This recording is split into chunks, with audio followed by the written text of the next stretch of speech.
Hi and hello everyone. Welcome to Sprint UPSC. We are discussing class 12th history of Tamil Nadu board. This is chapter 21 and this chapter is about Renaissance.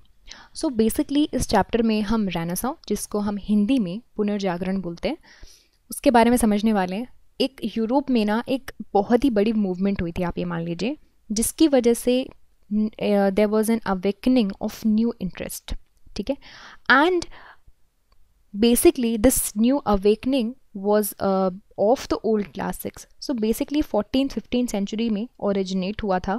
और आप मान लीजिए there was a transition from faith to reason, यानी कि पुराने जो मान्यताएं हैं या फिर जो भी चीज़ मान लीजिए आप, सुपरस्टिशन whatever it is, और faith belief, ओके तो इन चीज़ों से अब ट्रांसफॉर्मेशन आपका किस चीज़ में हो रहा था? रीजंस में, लॉजिक में, स्पिरिट ऑफ इंक्वायरी में, you know the spirit to ask the question.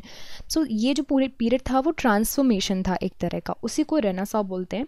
Basically इसका लिटरल मतलब होता है रीबर्थ. तो वही हम इस चैप्टर में पढ़ने वाले हैं. तो बेसिक इंट्रोडक्शन मैंने आपको दे दिया है, आप पहले कॉन्टेंट देख लीजिए इस चैप्टर में क्या क्या है. तो हम यहाँ पे पढ़ेंगे जहाँ से शुरुआत हुई थी रेनेसां की, that is from the Italy. तो वहाँ से स्टार्ट करेंगे. Revival of classical literature was there and Renaissance literature, उस वक्त पे क्या क्या लिटरेचर डेवलप हुए, art, sculpture, sciences and what all are the results of Renaissance. So these all are the contents of this chapter. But इस particular session में हम किस चीज़ पे फोकस करने वाले हैं? हम Renaissance in Italy, revival of classical literature and Renaissance literature के बारे में डिस्कस करेंगे. तो बेसिकली आप पहले इसका मतलब समझिए. जो टर्म है Renaissance, इसका मतलब होता है रीबर्थ, ओके, और या फिर रिवाइवल. तो रीबर्थ का मतलब कोई एक ऐसी चीज़ होगी जिसका बर्थ ऑलरेडी हो चुका है, जो ऑलरेडी एग्जिस्टेंस थी, ओके. नाउ उसको हम फिर से रिकॉल कर रहे हैं, रिवाइव कर रहे हैं, ओके. तो that is all about rebirth. As I told you in the introduction also, this brought about the awakening of new interest in the old classics, okay. तो पुरानी चीज़ों में नया इंटरेस्ट आया है, ओके. यही होता है आपका revival of the study of old classic, and that is the renaissance. Basically it was and enthusiastic study of the masterpieces of the ancient Latin Greek literature with a new interest. Basically और सिर्फ literature की बात नहीं हो रही है यहाँ पे. आप देखोगे there is an all round development as well as widening of horizon was also there. और एक फ्रेश रियलाइजेशन था कि जो वर्ल्ड है it is full of interest, it is full of beauty. And renaissance ने एक और चीज़ को जो है बर्थ दिया, राइज दिया, that is the curiosity, the growth of the spirit of inquiry, the spirit to ask question, okay. तो एक इंटेलेक्चुअल डेवलपमेंट भी आपको इस पीरियड में देखने मिला. सो बेसिकली ये जो चेंजेस है वो आपको यूरोप में देखने मिले थे. ट्रांजिशन पीरियड है मेडिवल से मॉडर्न का, ठीक है. उस पीरियड में आपको ये चेंजेस देखने मिले. There was a revival of literature, art and on the intellectual side as I already told you there was a spirit of inquiry, जिसकी वजह से साइंटिफिक इन्वेंशंस हुए, राइट. एंड पॉलिटिकली बोला जाए तो यहाँ पे फ्यूडलिज्म और नेशन स्टेट्स जो है वो एमर्ज होना स्टार्ट हो गए थे. ये सबसे इंपॉर्टेंट पॉइंट है. The spirit of individualism and humanism begin.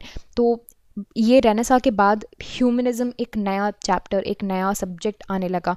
Individualism की बात होने लगी सोशल स्फेयर में, ओके. ऑल्सो रिलीजियस ट्रांसफॉर्मेशन एक सिम्बलिक है इस रिफॉर्मेशन का. एंड यहाँ पे यूरोप में जो चेंजेस हैं ये सारे चेंजेस को मिला के बोलते हैं रेनेसां. देखिए क्या हुआ कि जो रोमन एम्पायर था वो डिक्लाइन होने लगा था 5th सेंचुरी AD में. उसकी वजह से यहाँ पे जो क्लासिकल लिटरेचर, आर्ट्स वगैरह पे काफ़ी ज़्यादा नेग्लिजेंस आ गया था. बट ये जो थे कल्चर्स वो ईस्टर्न रोमन एम्पायर में प्रेजर्व थे, and specially in the capital of Constantinople, okay. तो अब क्या हुआ, ओटोमन तुर्क ने ये जो कॉन्स्टेंटिनोपल है उसको कैप्चर कर लिया. उसकी वजह से वहाँ पे जो बेजेंटाइन ग्रीक स्कॉलर्स थे वो वहाँ से रोम पे और दूसरे यूरोपियन कंट्रीज़ में जाने लगे. और जब वो दूसरे देशों में जा रहे थे तो अपने साथ ग्रीक और रोमन हेरिटेज भी लेकर जा रहे थे. तो क्या हुआ, with this revival of the classical learning in the Italy and a spirit of inquiry developed, okay. और यही जो है spirit of inquiry, इसी ने सारी चीज़ों का प्रोग्रेस किया. Science, art, architecture, sculptures, painting, literature, geography, religion, everything. Okay, तो we shall start off with the Renaissance in Italy. तो इटली को बोला जाता है birth place of Renaissance for various several reason. पहली बात तो आपका जो एंशियंट सीट है for ancient civilization, Italy is a seat for the ancient civilizations and Latin languages. और यहाँ पे आपको मिलेंगे कुछ सिटीज़ हैं, ठीक है, विच कुछ सिटी स्टेट्स हैं जैसे कि फ्लोरेंस हुआ, वेनिस हुआ, जहाँ पे आपको आर्ट एंड लिटरेचर पैटर्नाइज की जाती है, जैसे कि मेडिसी. ओके, जो मेडिसी फैमिली है, फ्लोरेंस की फैमिली है, वो बहुत से स्कॉलर्स को जो है पैट्रनाइज किया करते थे. फिर the publication of various literature जैसे कि divine comedy by the greatest Italian poet Dante. Okay, इसने रेनेसा को जो है ट्रिगर किया फ्लोरेंस में. उन्होंने इटालियन लैंग्वेजेस में चीज़ें लिखी और बेसिकली ये जो वर्क था वो आपका इटालियन लैंग्वेज में ही था. उसके बाद दूसरे पार्ट ऑफ यूरोप में ये जो रेनेसां है वो फैला और बेसिकली 16th सेंचुरी में अपने पीक पे पहुंच चुका था. Now let's start and discuss about the revival of classical literature. So बहुत ही बड़ा इंपॉर्टेंट कॉन्ट्रीब्यूशन रेनेसां का, it was the revival of learning and Greek and literature languages. The pioneer of this effort is Patrick. Of course, like with his profound knowledge of these languages, उन्होंने बहुत सी चीज़ें collect की, ancient manuscripts collect करी और इनको जो works हैं Plato Aristotle के, उनको जो भी काम है उनको कलेक्ट करना शुरू करा. ठीक है, उनके जो डिसाइपल थे, he was also encouraged for the classical learning. बहुत से ग्रीक स्कॉलर्स हैं, दे केम टू द कॉन्स्टेंटिनोपल. जो कॉन्स्टेंटिनोपल से आए हुए थे, उन्होंने एंशियंट ग्रीक लिटरेचर को फ्लोरेंस में स्प्रेड किया. सबसे नोटेबल उनमें से हैं मैनुअल क्राइसोरियस. ओके, एक और स्कॉलर्स हैं ब्रैकियोलिनी. ओके, उनके भी काफ़ी अच्छे वर्क्स हैं. फिर 15 सेंचुरीज में पोप निकोलस 5, उन्होंने वेटिकन लाइब्रेरी वगैरह फाउंड आउट की थी और the ancient manuscripts they were preserved in these libraries. यहाँ पे ये जो मैन्युस्क्रिप्ट्स हैं उनको प्रिजर्व किया जाता था, उनको स्टडी किया जाता था, एनालाइज किया जाता था by the scholar. You can say the Erasmus, he had a very good contribution in the correcting and editing the Latin works and it was very very notable. उन्होंने जो न्यू टेस्टमेंट्स हैं, है ना, उनको edit भी किया था Greek languages में. फिर there was an invention of printing press and that was done by the John Gutenberg. Okay, Germany में इन्होंने किया था और इसने बहुत ही अच्छे से जो है इन्फ्लुएंस किया लिटरेचर पे. ऑफकोर्स देखो, प्रिंटिंग प्रेस में आ जाएगा तो ऑफकोर्स एक डेवलपमेंट होगा ही होगा. उनकी जो फर्स्ट बुक थी द बाइबल, वो पब्लिश की गई थी. फिर विलियम कैक्सटन, उन्होंने प्रिंटिंग प्रेस इंग्लैंड में भी सेटअप कर लिया एंड शॉर्टली बहुत सारे प्रिंटिंग प्रेस आपको थ्रू आउट यूरोप में मिल गए. इसी रेनेसां मूवमेंट के टाइम पर ही चल रहे थे. Now the availability of books at the cheaper rates, ये एक और रीज़न था जिसकी वजह से मासेस में इम्प्रूवमेंट हुआ, मासेस में अवेयरनेस आया. अब लिटरेचर की बात कर लेते हैं. यहाँ पे हम बेसिकली नेम्स समझेंगे कि क्या क्या लिटरेचर का डेवलपमेंट हुआ था.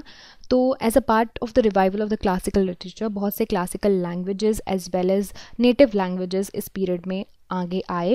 एंड हमने पहले देखा है, we have already referred to Dante's divine comedy, Italian language में लिखी गई. उसी की तरह आपको मिलेगा कॉस्टरबरी टेल्स, इंग्लिश में लिखी गई थी बाय द कॉस्टर. ओके, फिर Boccaccio, he was a author of Decameron, okay, which is the collection of fables. फिर सबसे इंपॉर्टेंट पॉलिटिकल साइंटिस्ट, आप इनको अगर आपने इनका नाम सुना होगा, पॉलिटिकल साइंस थोड़ा बहुत भी पढ़ा होगा तो मैकियावेली के बारे में समझा होगा, जो कि फ्लोरेंस पे रहते थे और उन्होंने he wrote his 8 volumes history of Florence. And सबसे इंपॉर्टेंट इनका काम है द प्रिंस, है ना, द प्रिंस की थ्योरी, और which is a political science book. Okay, कि किस तरह से एक राजा को जो है काम करना चाहिए, राजा को किस तरह से रूल करना चाहिए. सो देखिए, जैसे कि हमने देखा कि Italy was a very famous home for the literary figures in the renaissance time. But बाकी यूरोपियन कंट्रीज़ में जैसे कि फ्रांस, इंग्लैंड, जर्मनी, स्पेन, यहाँ पर भी डेवलपमेंट हो रहा था लिटरेचर का. इंग्लैंड की बात करें, सर थॉमस मोरे, इन्होंने सबसे फेमस वर्क लिखा था यूटोपिया, जो लैटिन लैंग्वेज में था. And usually you will see England में इतना ज़्यादा डेवलपमेंट नहीं हुआ. बेसिकली आपका जो एलिजाबेथ एरा था, वहाँ पे आपका इंग्लिश रेनेसां स्टार्ट हो गया था. ठीक है, तो मान लीजिए आपका जो पूरा रेनेसां पीरियड है उसका एक सब पार्ट है एलिजाबेथ एरा. नाउ यहाँ पे आपको बहुत ही फेमस विलियम शेक्सपियर्स वगैरह मिलेंगे और भी बहुत ही इंपॉर्टेंट पोइट्स मिलेंगे. ठीक है, और आपके जो हकलेट थे, उन्होंने अपने ट्रैवल अकाउंट्स इसी पीरियड में लिखे हुए थे। Montaigne, he is a French essayist, बहुत ही फेमस टिपिकल राइटर थे आपके रेनेसां लिटरेचर के। इनके जो वर्क्स हैं that reflects N intense interest in himself and in things connected with the life of a man. ठीक है, तो उनके जो एसेज हैं ऑन एजुकेशंस उनको इम्पॉर्टेंट माना गया है for centuries. And a forerunner of Voltaire in his method of writing and thinking, इन्होंने एक्चुअली ही revolted against authority and tyranny of the past and earned the title of the first modern man। ठीक है, तो ये जो authority वगैरह के oppose किया करते थे। जर्मनी में मार्टिन लूथर, उन्होंने बाइबल को जर्मन लैंग्वेज में ट्रांसलेट किया। ठीक है, और भी वर्क्स का डेवलपमेंट हुआ है, आप इनको रीड कर सकते हैं, that is during the time of renaissance. ठीक है, तो ये पूरा हो गया आपका renaissance literature and revival and basic introduction of Renaissance. I hope you understood it, and in the next session we'll try to understand जो भी art, sculpture, sciences क्या क्या डेवलपमेंट हुए हैं during the time of Renaissance, और फिर उसका result समझेंगे नेक्स्ट सेशन में। So this is it about this session. I hope you like this video, and if you did, you can subscribe to the YouTube channel for more videos and updates, and also you can download the Sprint UPSC app to practice book chapter and topic wise. Remember candidates, just reading books and watching videos are not going to help you out unless you practice thoroughly. So identify your mistakes and work to improve your performance, and Sprint UPSC is the perfect app to do all of this. अगर आपको ये video पसंद आया हो तो हमारे YouTube channel को subscribe कीजिए और वीडियोज़ एंड अपडेट के लिए साथ ही साथ डाउनलोड कीजिए स्प्रिंट UPSC ऐप। यहाँ पर आप अपने books chapter and topic wise practice कर सकते हो। देखिए, सिर्फ बुक पढ़ने से और वीडियोस सीखने से मदद नहीं मिलेगी जब तक आप अच्छे से प्रैक्टिस नहीं करोगे। तो अपनी मिस्टेक्स को जानिए, परफॉर्मेंस को इम्प्रूव कीजिए, और स्प्रिंट UPSC इसके लिए परफेक्ट ऐप है। I will see you soon in the next video. Thank you very much.